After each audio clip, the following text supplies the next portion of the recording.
All right, in the last part of today's lecture, we're going to change gears a little bit, and we'll go from talking about how to get neural networks to optimize better to talking about how to get them to generalize better. And for that, we will discuss ensembles and dropout, and at the end, we'll briefly also discuss how to select all these hyperparameters. All right, so here is the problem that we usually worry about when we're doing machine learning. We worry about whether our model will make a mistake, and presumably how to get it to make fewer mistakes. So the problem is that neural networks are going to have many, many parameters. In fact, some of the largest networks that we would use, like these huge convnets we discussed last time, might actually have more parameters than you have data points. And that means that they do have high variance.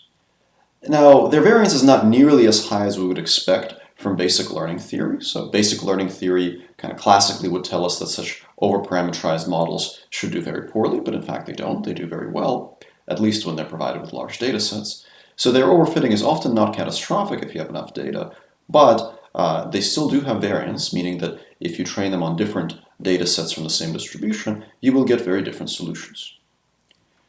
So here's an interesting idea.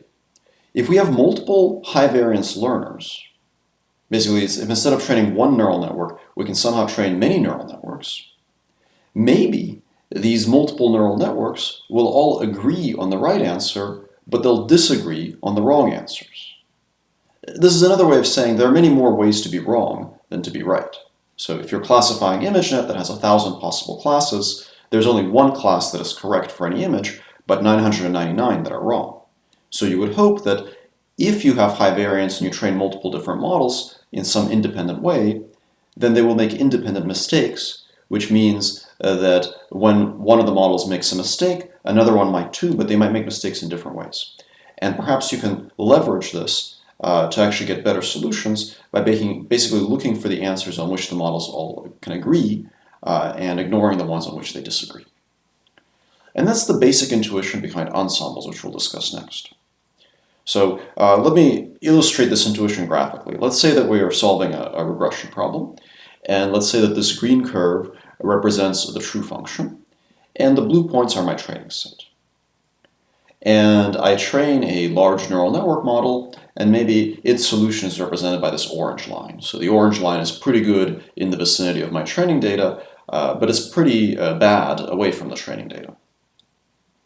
And maybe I can somehow train another model with a very different initialization and maybe very different randomness in the stochastic gradient descent and get this solution.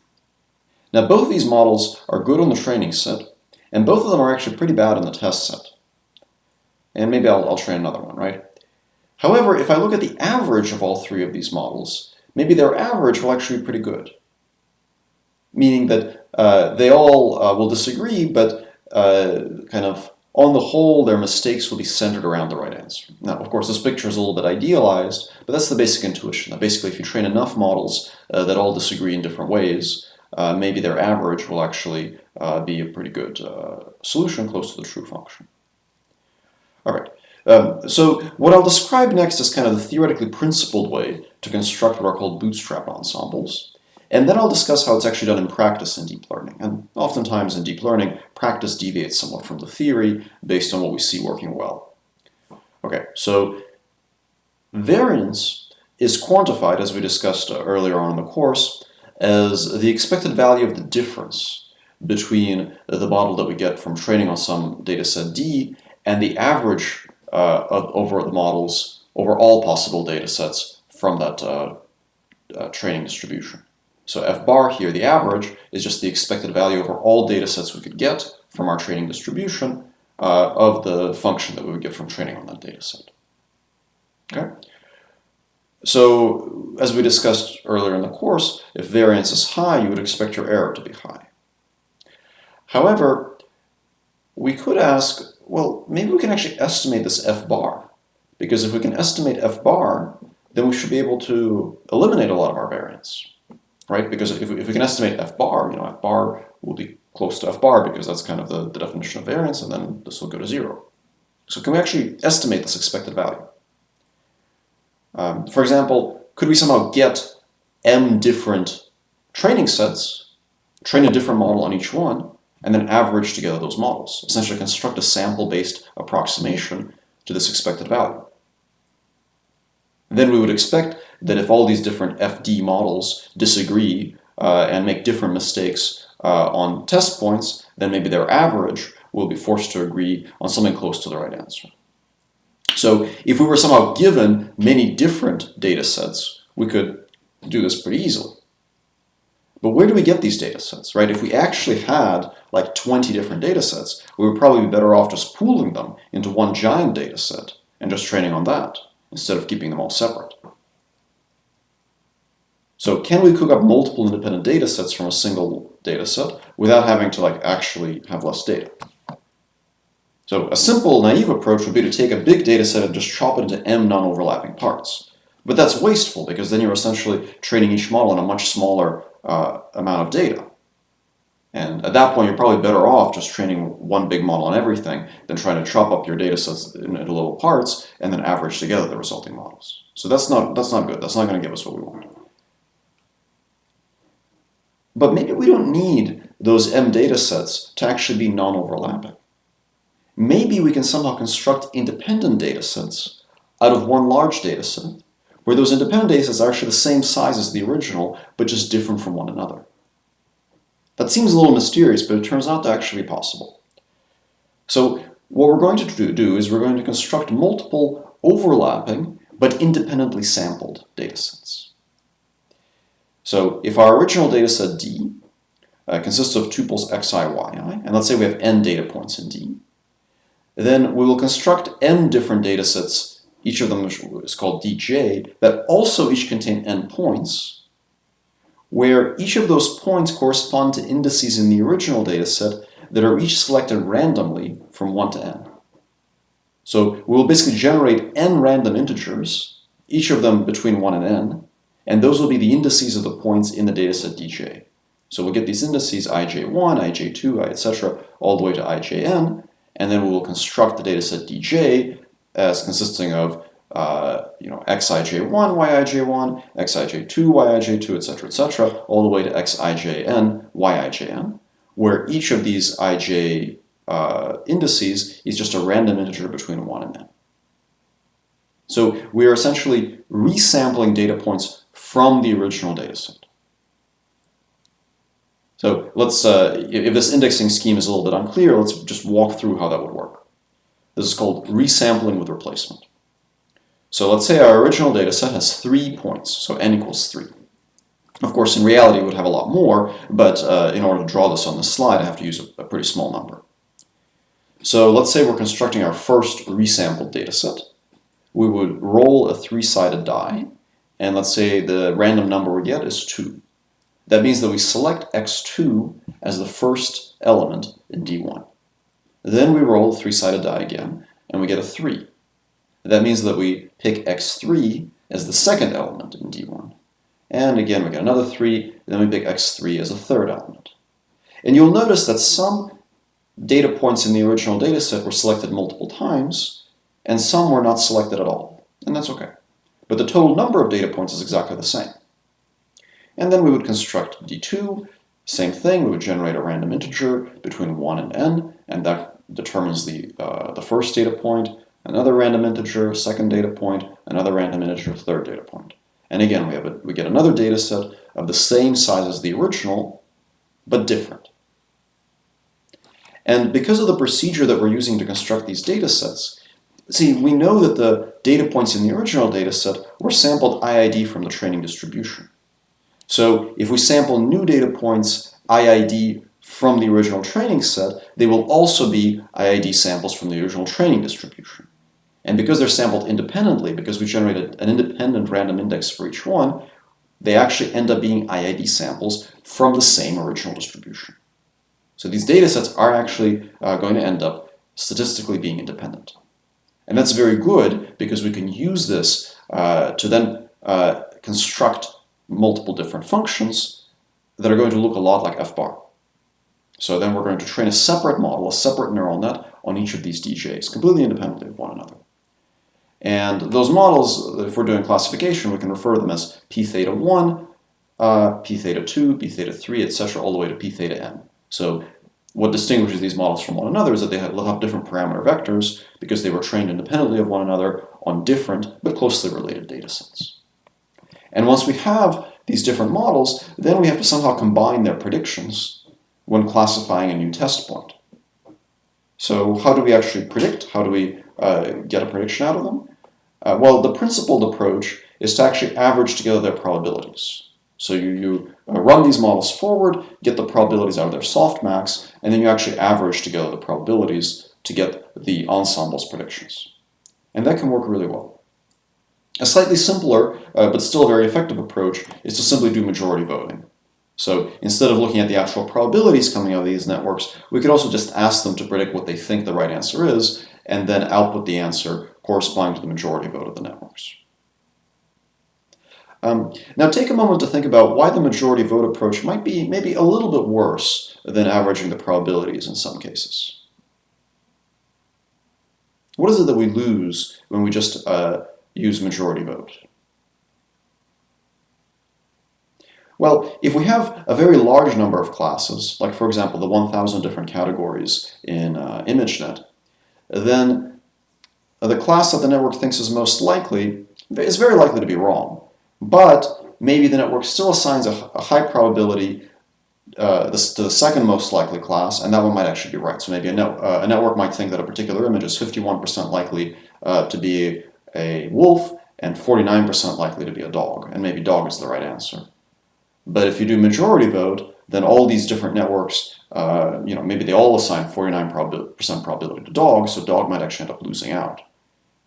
But if you average together their probabilities, then the fact that they all disagree on the most likely thing but agree that the dog is second best would probably lead to the dog actually being the most likely class. So the majority vote issue is very much like the issue with first past the post for democratic voting, right? If only the vote for the candidate you prefer most is considered and no one asks who's your second favorite, then you can have this situation where you split the vote where different groups of people have a different first place preference that can't possibly win, but their second place preference actually matches. So majority vote is simple, but averaging together the probabilities can work better. All right. Now that was ensembling in theory, and in theory, this bootstrap ensemble approach that I described allows us to get estimates of variance, to actually estimate F bar, and to get these resampled nearly independent data sets. In practice, though, when we do deep learning, we actually rarely use this kind of resampling with replacement approach. And there's actually a simpler approach that is very, very commonly used that seems to work just as well in practice. See, the purpose of this resampling with replacement process is to get enough variability between the different models. So intuitively, we just don't want all the models to end up with the same incorrect solution. We want them to differentiate in some way, and resampling the data with replacement is one way to get them to differentiate. However, the methods that we typically use for training deep networks already have a lot of randomness. For example, they have different random initializations. Even if we use the same initialization scheme, the actual initialization numbers that we get will be different. Maybe the shuffling to get the mini batches will be different. The stochastic gradient descent will induce variability between different training runs, and so on. So basically, no two training runs, even for the same exact model and the same exact data, are going to look the same because of all these sources of randomness. So because of this, in practice, we get much of the same benefit of the ensemble without even generating these separate data sets. So if we just take m different models and we train them on the exact same training set, we'll actually get sufficiently different models in practice that is often good enough. So this resampling business is something people often don't bother with, although theoretically it's supposed to be really beneficial. So the practical way to construct an ensemble out of a deep network is to simply train m different models, p theta j y given x, on the same training set d. And then you can either average together their probabilities or do majority voting. It's very, very simple, and it can work very well. All right, now there is an even faster way to get kind of quick and dirty ensembles. So far, we talked about actually training separate networks on the same training set. But these networks can be very large, and they can be very costly to train. And remember that deep learning is really all about learning representations. So we would expect that most of what these networks are doing internally is actually acquiring good representations of the input. So if you have a very deep convnet, for example, this is the VGG, you might think that most of those convolutional layers are really representing features that are, somewhat task agnostic. They're kind of more or less the same features for whatever you're doing down the line. And this is kind of the most expensive part to train because that's where you have those really big activation maps. That's where you use lots and lots of memory. And then maybe the fully connected layers at the top, those are kind of the task-specific layers that are really trying to figure out what's the thing in the image. So if it's really those last few fully connected layers that are doing all the hard work of actually classifying, and the rest of the layers are mostly just pulling out representations, maybe what you can try to do is only ensemble those last few layers.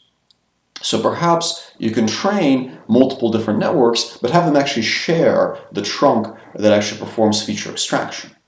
So you can share the features for all the models in the ensemble. Essentially, that's part of the same model, but then have a different head, a different group of fully connected layers for each one.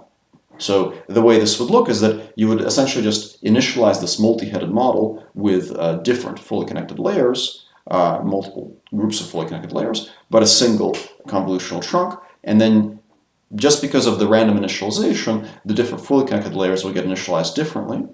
And then you train them all together with stochastic gradient descent, but that random initialization would differentiate the heads enough that maybe they would actually make slightly different predictions. And that's not quite as good as real ensembling, but is a lot faster to train, often easier to set up, and can get some of the benefit.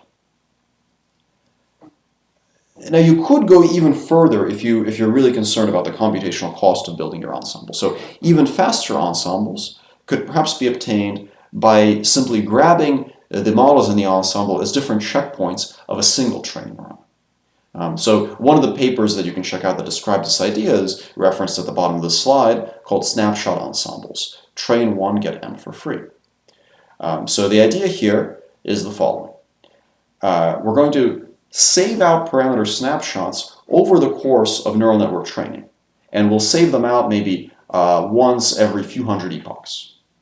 And then our final ensemble will just be constructed from taking all of those snapshots and treating them as individual models in an ensemble. So this is a figure describing that from the Huang et al. Paper. So that the top figure kind of shows a standard neural net training that's trying to get to kind of the global optimum by following the gradient. And then the second figure shows their approach, which basically saves out periodic snapshots. Now, in this particular paper, they propose also a particular cyclical learning rate scheme where the learning rate decreases and then goes up again. And the idea is that you save out your snapshot at the point where the learning rate is lowest, because then it sort of forces the model to fall into some local optimum. Then when it increases again, wait for it to come back down, save out another checkpoint. Now that's a design choice. There are different kinds of learning rate schedules you could use. The high order bit is that you could save out snapshots as you train and combine those into an ensemble. The advantage of this is that you don't need to have a bunch of separate training runs. You basically get these models from a single run. But you need to set things up carefully so that the snapshots are actually different from one another, so that you actually get different behavior from these different models. For example, you want to make sure that you're not saving them out too often. Maybe you need to train for longer with something like a cyclical learning rate, or make some other careful choices to ensure that the snapshots actually differentiate from one another.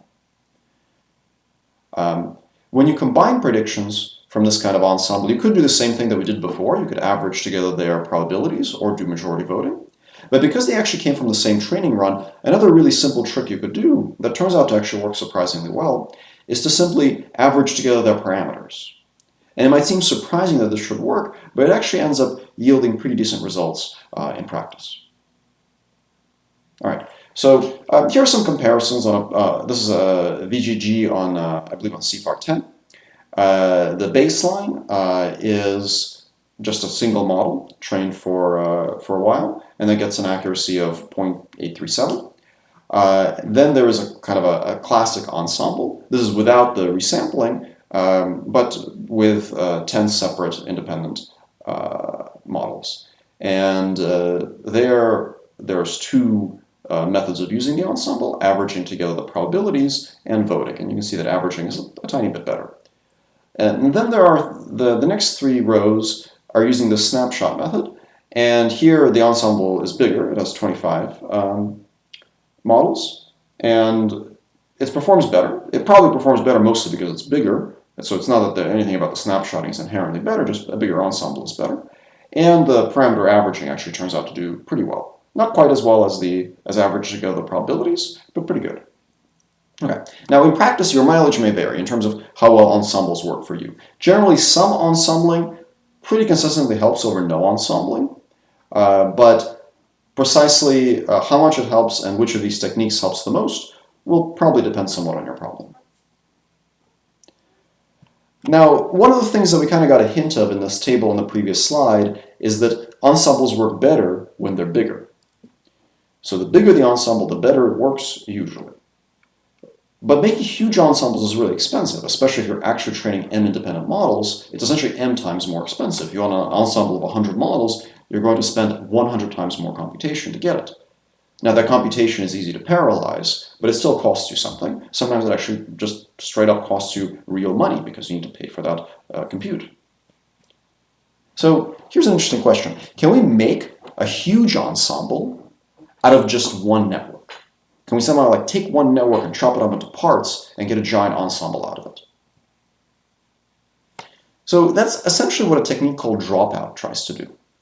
The idea behind Dropout is that you're going to take your neural network and you're going to randomly kill some of the activations. So you'll go into each of the hidden layers, and with some probability, let's say 50%, you will just delete some units, setting them to 0. So maybe the first linear layer outputs some activations, those go through a ReLU, and they have some numbers, and then you randomly pick half of them and set them to 0. Now you might wonder, what does this have to do with ensembles? Well, you can kind of think of this process of killing off some of the activations as constructing a different network out of the old one. Essentially, every group of activations corresponds to a different network. So by selecting different random groups of activations to delete, you're essentially constructing new networks. But these networks don't have separate weights necessarily. They actually all share the weights. They just have different topologies, different architectures. So the way that we implement this is during each forward pass, each time we come to some layer, let's say we come to layer I, we compute the activations AI. So aij is the jth entry in the activation vector at layer I. We're going to set it to aij times mij, where mij is a Bernoulli random variable with some probability like 0.5. So Bernoulli random variable just means it has a 50% chance of being 1 and 50% chance of being 0. So that's just another way of saying that for every activation in your network, with probability 50%, you zero it out. And you do this in the forward pass. And then the backward pass works exactly the same way, but remember that the gradient is an outer product with A. So if the derivative if the activation was set to 0, then its derivative will also be set to 0. So in effect, when you do this, you essentially delete that activation from your network. Here is an example implementation of this in Python. This is from Andrei Karpathy. So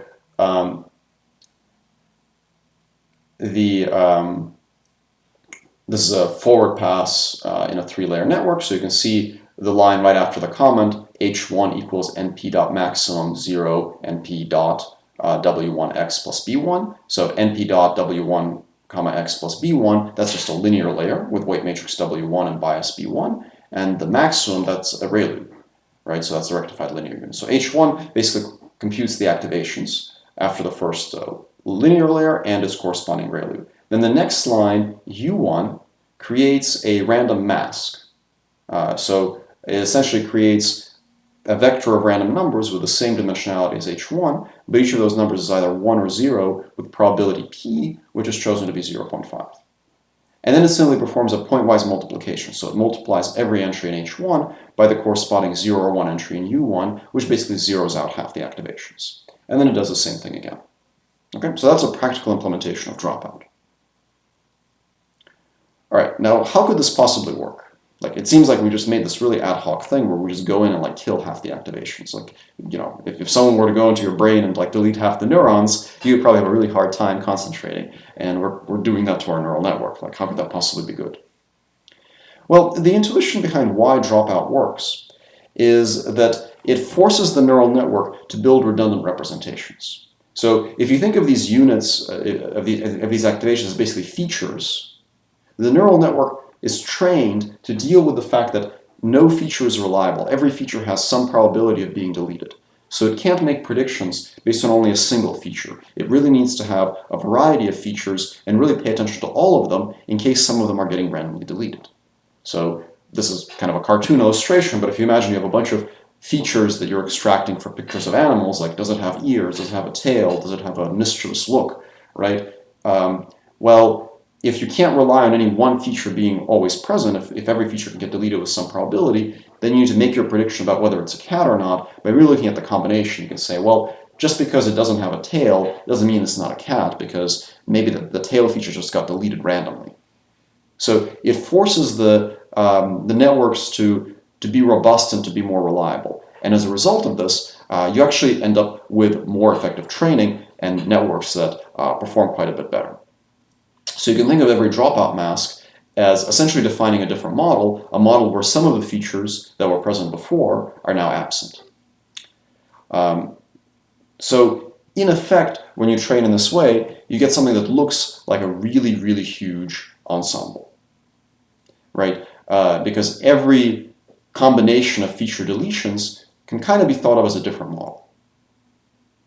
Now, as a quick test of your understanding, how big is this ensemble? Basically, how many different models can you create from a single neural network? Let's say that you have m layers, each of one of which has k units. Well, each unit, each dimension in every activation vector can be on or off. So the number of possible masks is actually exponential in the total number of activations in k times n. So it's going to be on the order of 2 to the k times m power. That's a huge number of different models. So there's a lot of variability between the different predictions you get when you sample different dropout masks. All right. Now, one last thing we have to resolve to actually be able to use dropout is the question of what happens at test time. So during training, during the forward pass, for each activation in our vector, we set it to 0 with 50% probability. At test time, we want to combine all these different models. So we could do something very much like regular ensembles. We could essentially generate many random dropout masks and average them all together. But that's pretty expensive because you have to do a separate forward pass for every dropout mask. So what if we actually stop dropping out at test time? Right? What if we just use dropout as a way to train our model to be robust, but then at test time we don't do that? Very much like the parameter averaging that we used for the snapshot ensembles before, what we can do is we can essentially average together the parameters of all these different models. The parameters are already the same. The only thing that differs between the models is whether a given activation is zeroed out or not. Now, zeroing out that activation can be thought of as equivalent as setting all the incoming weights into that activation to 0. Right? So for every row in every weight matrix, half the models in your ensemble have the activation, have the numbers in the actual row, and the other half of the models have that whole row set to 0. So that means that if you average together the weights, all you have to do is divide all the weights by 2, because in your giant exponentially large ensemble, half the models will have those weights set to their original values, half will have them set to 0. So if you average together those zeros and the original values, you just get 1/2 times the original value. Another way to think about why this is a good idea is that on average, half of the dimensions are forced to 0, whereas at test time none of them are, because at test time we won't be doing dropout. So the activations will be about 2 times bigger, which means that we can make the weights 2 times smaller to compensate, and they'll be back to their original scale. So these are two ways to think about why you need to divide the weights by 2 if you want to avoid dropout at test time. One way to think about it is you're really averaging together the weights of all the different models in this exponentially large ensemble, and half of them are the original weights and half of them are 0. Another way to think about it is you just want your activations to stay at about the same scale, and they'll be 2 times bigger now because you won't be killing any of them off, so you need to divide by 2. Here's a particularly elegant implementation of this idea. This is again from Andrej Karpathy. Here, he actually doesn't change anything at test time. So at test time, you run the network forward as normal, but instead you actually divide all the activations by half by the dropout probability at training time, right? So essentially, at training time, all of the weights are effectively made bigger by a factor of 2, and then at test time they stay as they are. So you can either go in at test time, divide all the weights by 2, or at training time, multiply all the weights by 2. And that has, of course, the same effect. So the only change that was made here is when we're computing, here he actually folds into the dropout mask, so when we're computing U1, we get these numbers that are either 0 or 1, and then we divide those numbers by p, which is the dropout probability, which is 0.5. Now, dividing them by 0.5 means the numbers are now 0 or 2. So the activations that get killed off, they get multiplied by 0. The activations that remain get multiplied by 2 to essentially make up for the fact that half of them are missing. And then at test time, we just remove the dropout mask, but the weights stay the same. But this is mathematically equivalent to what is described at the bottom of the slide. All right, so that's ensembles and dropout. The last thing I'm going to describe in today's lecture is a little bit of commentary on how we can adjust hyperparameters. So with all these tricks that we've talked about, we're going to end up with a lot of hyperparameters. Some of them affect optimization, that is, they affect the training process, like learning rate, momentum, initialization, batch normalization, and so on.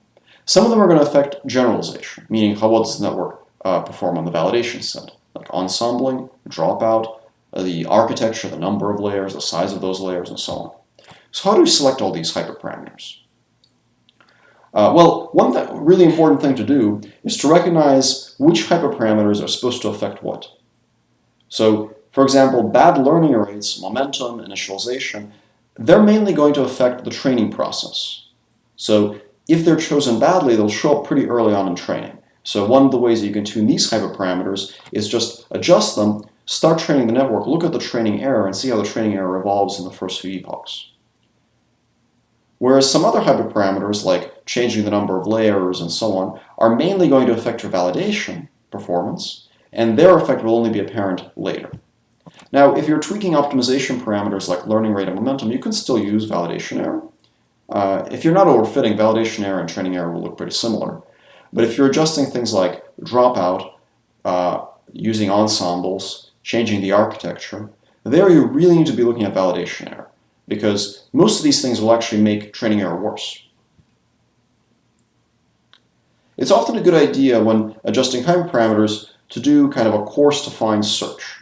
So what you can do is you can start with a very broad sweep over hyperparameters and train for only a little while and see how performance, how basically training progresses. Adjust your hyperparameters again, narrow down their range, and then repeat. So here's a sketch of this idea. Again, this is due to Andrej Karpathy.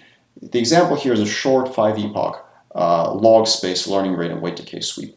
So what this example is doing is it's adjusting two hyperparameters, the learning rate and reg, which here is just the weight on weight decay on L2 regularization on the weights. Both of the parameters are chosen with a sweep in log space. So this uniform just gives you a vector of numbers, -5, -4, -3, etc. And then 10 to that power basically produces uses that randomly chosen parameter as an exponent. So you choose something between -5 and 5, raise 10 to that power, and that's your regularization. Choose something between -3 and -6, raise 10 to that power, and that's your learning rate. Why log space? Well, because you really want to get a coarse idea for how this hyperparameter affects things. So choosing uniformly random learning rates in log space means that you have like a pretty good chance of getting numbers that span a really wide range from 10 to the -3 to 10 to the -6. And notice that it's a random hyperparameter sweep. So these learning rates are chosen randomly in some distribution, and then you run multiple training runs and see which ones are working best. We'll come back to that point shortly. And then the results at the bottom show what happened. In this case, he's looking at validation accuracy for running 100 different 5-epoch training runs with these random learning rates and regularizations. And you can see that some of them ended up working pretty well. And just from looking at which ones worked well, you can kind of gauge roughly what the range of good hyperparameter values is. So here it looks like good learning rates tend to be in the neighborhood of 10 to the negative 4, maybe ranging from 1.4 times 10 to the negative 4 to 4.3 10 to the negative 4. So we would say it's somewhere in the 10 to the negative 4, 10 to the negative 3 range. And good regularizations seem to be, they're kind of all over the place. So some of them are 10 to the negative 1, some of them are 10 to the negative 4, so maybe the hyperparameter doesn't matter as much. So then what we're going to do is we're going to adjust the range to be a little finer. So maybe we've done a pretty good job of nailing down our learning rate, so now we'll change that range to be negative 3 to negative 4, and remember that's log space. But the regularization seems to be all over the place, so we'll just put it in the range negative 4 to 0. And remember, this is all log space. And then we just run the same thing again. You can also look at the actual learning curves to get a gauge for how well they're working. So if your training loss goes down and then shoots right back up, maybe your learning rate is way too high. So this is all the stuff that we discussed before.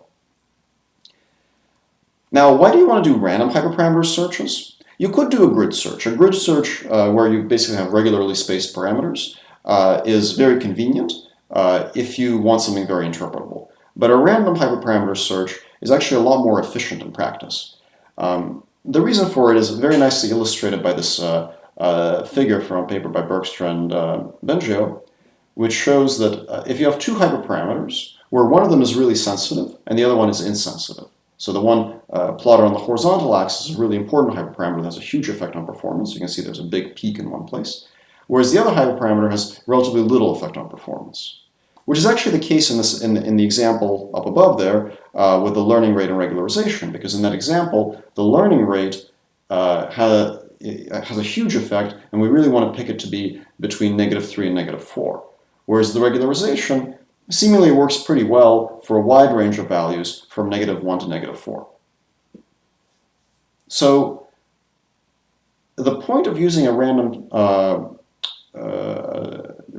choice of hyperparameters instead of a grid is that if you have one of these unimportant parameters, you don't end up wasting extra samples for it. Because notice in the grid, for every value of the important hyperparameter, that value is evaluated 3 different times with different settings of the unimportant parameter. So in effect, you're only getting 3 different samples from that important hyperparameter instead of 9. Whereas if you place your hyperparameters randomly, then you get 9 samples on the important one and 9 samples on the unimportant one. And if the unimportant one really has no effect, you'll still get a lot of information out of the same number of runs from looking at how the effect of the important hyperparameter affects them. And this picture, of course, is chosen intentionally, so there's a little peak in the important hyperparameter, which is completely missed in the grid case, but you'll actually find it in the random case simply because you're placing down effectively more samples for the same cost. So in both cases, there's only 9 runs, but there's more different values of the important hyperparameter when they're chosen randomly.